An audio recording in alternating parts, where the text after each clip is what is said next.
Hello, everyone. How are you?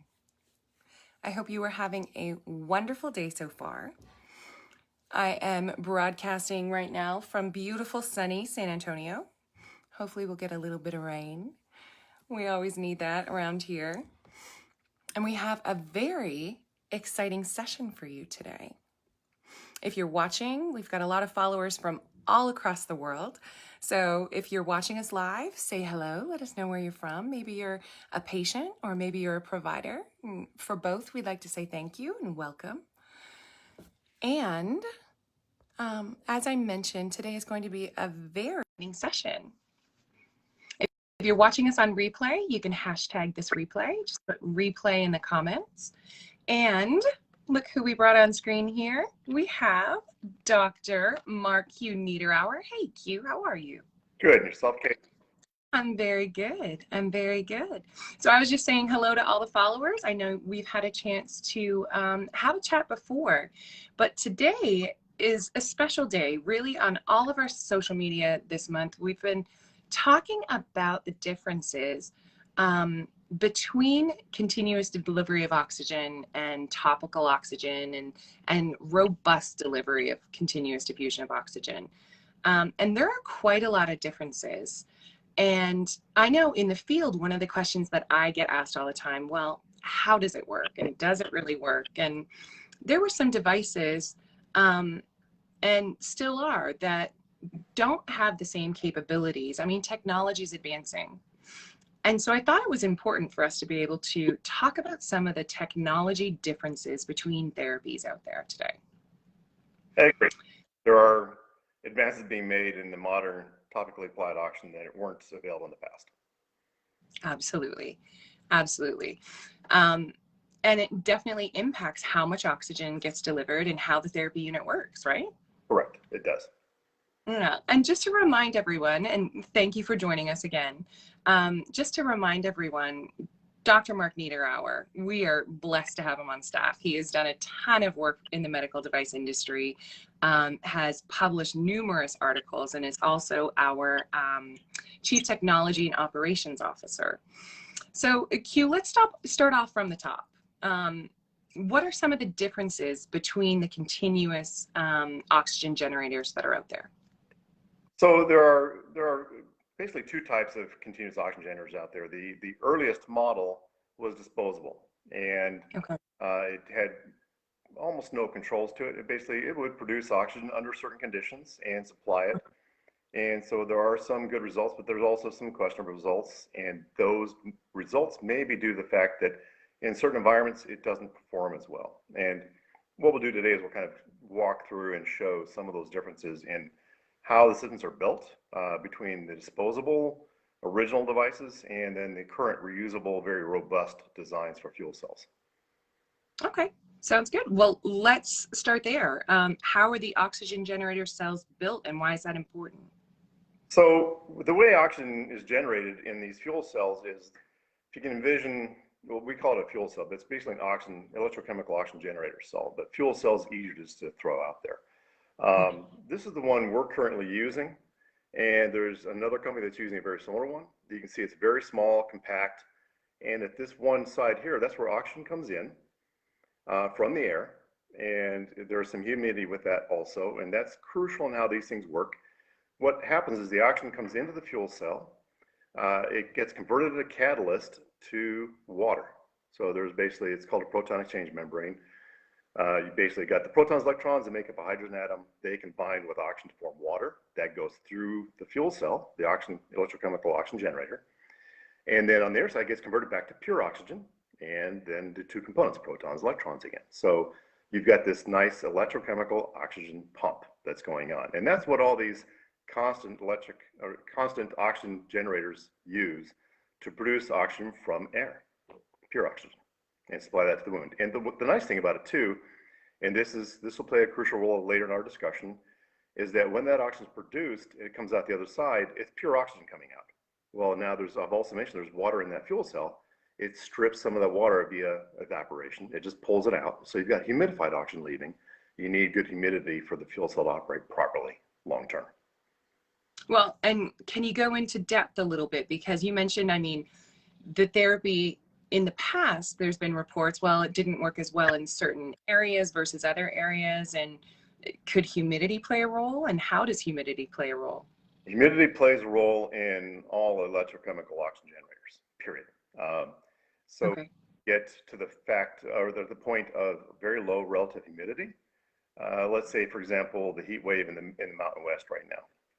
You've got humidities in places that are definitely below 15%, can be as low as 5 or lower.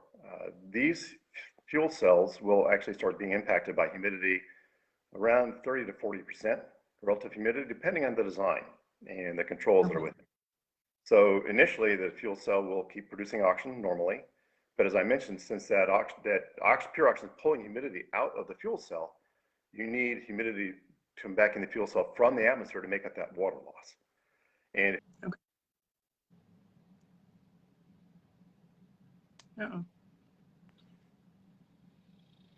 one of the nice things. Did we lose?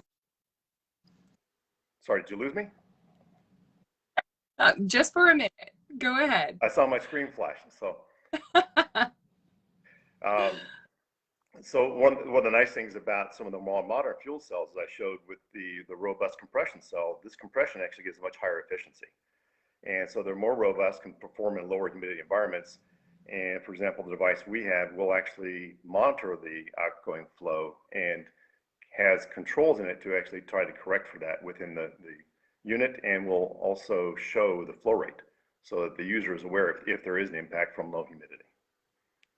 So the new robust therapy units like we have can account for humidity is what you're saying. And so that ability based on the technology is absolutely essential, because without it, it's not going to work.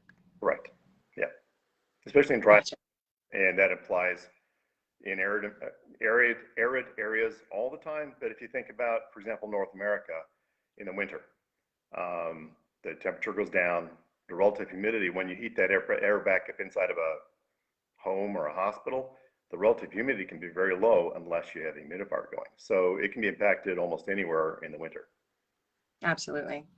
Absolutely. Even down in Texas, when we're pumping up the ACs all the time, it can be affected too. Correct. Absolutely.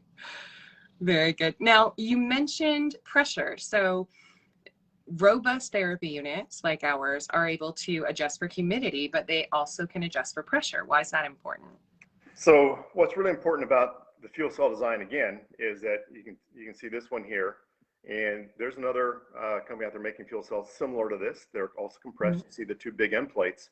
That gives a good compression to it, but also importantly is if you look at the fuel cell, that's where the oxygen comes out. If you think about having somebody that's walking on or not offloading properly on a wound, you're now creating a fairly large spike of pressure coming back up into that device.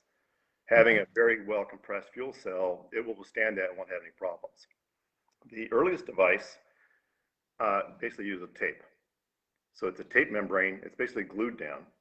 And if you expose this tape here to too much pressure, this tape will then pop and lift. Once that edge lifts anywhere, the fuel cell is done. It will not produce oxygen anymore ever again, period. And one of the faults we saw with the early device was that it did not have any controls to notify the user that the fuel cell failed. It would continue, it was working. So again, I mean, technology advances, and as technology advances, products get better and better. Numerous examples. I mean, infinite number of examples, right? Yeah. And so the advancements that have been done with this technology really, I think, are reflected in the research. There's so much research around the importance of oxygen in wound healing, and it's really going hand in hand with all of these different technological advances within this space. Agree. And we're seeing that across the board in the last decade in topically applied oxygen, both continuous and intermittent, getting really good results. And I think it really centers around this whole evolution of oxygen therapies and how people have discovered how well they work and make sure that they actually work properly. Yes, exactly. Exactly. Now, one of the other things that I'd like to touch on before we have to end this, I know that there's a difference between reusable and disposable therapy units. Can you kind of touch on that a little bit?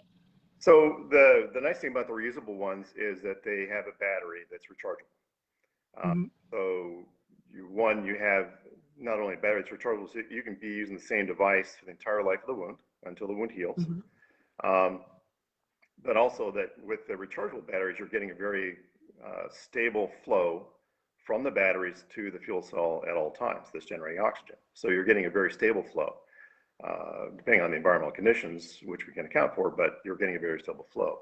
The original device used disposable batteries, and it was a disposable device. So whether or not the device produced the same amount of flow the entire time is a question, but more importantly, perhaps, is the environmental impact. The device was thrown away after every 10 days to 2 weeks, depending which device was used. So you've got a high burden cost on that versus the reusable devices. They can be used for extended periods of time. Gotcha. So environmental activists over here as well. So that's great. That's wonderful. And Q, I appreciate it. I know that it's important to talk about the nitty-gritty of these details because, again, I get the pushback all the time. Well, oxygen on wounds doesn't work. And maybe it didn't in the past with these original devices in certain environments, right? And so with the technology advancements, as you mentioned, we are seeing a huge increase in the data and publications surrounding oxygen therapy. There's going to be a meta-analysis coming out soon. Correct. Buzz around that is phenomenal. So there's tons of great information really coming out and supporting the use of oxygen topically for wounds. And it's important to stay abreast of that. If you haven't had a chance to hop on our website, make sure you do. All of the latest publications are there. You can follow us on all of our different social media platforms to stay abreast of all of the new upcoming stuff. We've got tons of stuff in the pipeline, which is great. Not only from a product standpoint, but also from a research standpoint. And it's all because of our ability to be able to hone in on these different technology advancements to make sure that we're staying abreast of all of these different things so we can provide the most robust delivery of oxygen available on the market. I agree very much. And if you don't mind, I'll make one, one final point regarding the oxygen delivery therapy, because Please. we talked about the device itself and the fuel cell. So it's a very important, crucial part. Another advancement has been made by the newer companies, which we're one, in delivery. This was the original delivery. You can see here, it's basically the original device used a small oxygen cannula, delivered it. It was up to the nurses and physicians to place it within existing dressings. Yeah. The problem with this is you've got one point of oxygen delivery, and if you think about it, it's kind of like gas flows, kind of like water flows. It'll find the shortest route out. So if there's a leak somewhere, it's going to go right from this point out the leak and gone. So the rest of the wound is not getting any oxygen. That can create a real problem. The newer technologies both provide diffusers. We provide a full dressing that has basically, there's a diffusion layer inside of here so that every part of this dressing is getting about the same amount of oxygen placed over the wound. So it really doesn't matter too much how well you seal the wound. You may get a slight leak in that one area, but the rest of the wound is still getting oxygen very well. So that's another, I think, important factor in the current level of evidence versus the early evidence. Absolutely. Absolutely. And you know what? It's exciting times to be in this space and have so many thought leaders coming together and really seeing the value of having this in their clinics and really stepping up and saying, look, we need to be able to have more of this because of my personal results and the results of the industry and the thought leaders in it. So we're excited to have everybody on board. Any other closing statements you want to mention before we go, Q? No, thank you for the time to allow me to help enlighten people. Please do reach out to us any kind of comments or feedback, and also any kind of improvements you'd like to see. We're always looking for the limits of this technology and how we can. Yeah. Absolutely. Absolutely. And as I mentioned, we've got a ton of new stuff that I'd love to tell you, but I can't. So make sure that you follow us, comment on our videos. We've got a mailing list. We can add you to that as well. So you can stay abreast of all of the new developments that are happening here at EO2. I hope you guys have an absolutely wonderful rest of your day. Q, thanks so much for joining us again. You are a huge asset and resource to not only our company, but to the whole industry and space. So we appreciate you. Thank you very much, Kate. Appreciate it. All right. You guys have a great day. Thanks so much. Take good care.